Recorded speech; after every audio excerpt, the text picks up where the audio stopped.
guys, so ngayon kami ay nagpe-prepare para sa puto. Magkaya ka naman sa vlog natin.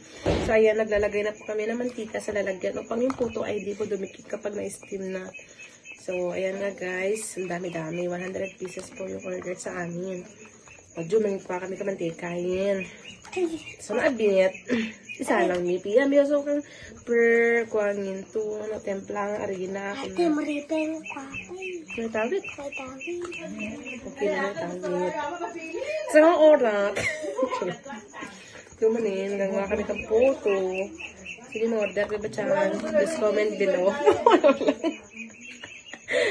Isang kami katabi, kababali mi na nakakapaya. Hindi, pastora, sinat. So, pala ni ate ng mestra, nga mahilig ka, maluto ka puto. Wala ko, Gina. Manlako ka puto. Sa mga oras, nag-i-advise ako siya pa yung wahik, kaya bunso kami pa Kaya nakanap yung mga phone. Ito na po phone na. Ayan, guys. Ang salit po na isa.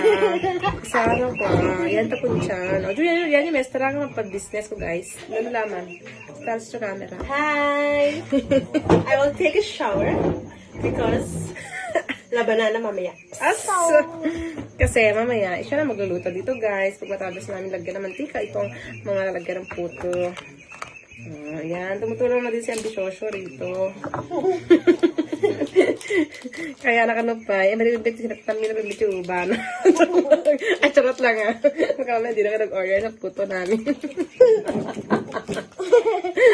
Nabago kasi teka ima ko, guys. Yan yung nakahairnet pa ako. No, kaya kayo, lingga na kayo. Ay, naku. Walang magawa sa buhay, kaya ganito. Pama-vlog pa yun. I-vlog, di kukukuhan, no. Doon na-start na po. Na-start na buto. Tama sa next episode. Yung kagralias na bit. Yes, araru, yung ludlot ko na yan, puffball, wala sabi ito na bingkay, kutsinta, walang puti mantika, minyan, tapiyang ko ulit. Dahil, nahalis ko na, puti mantika ta. Mura. Sa abit ko guys, ha?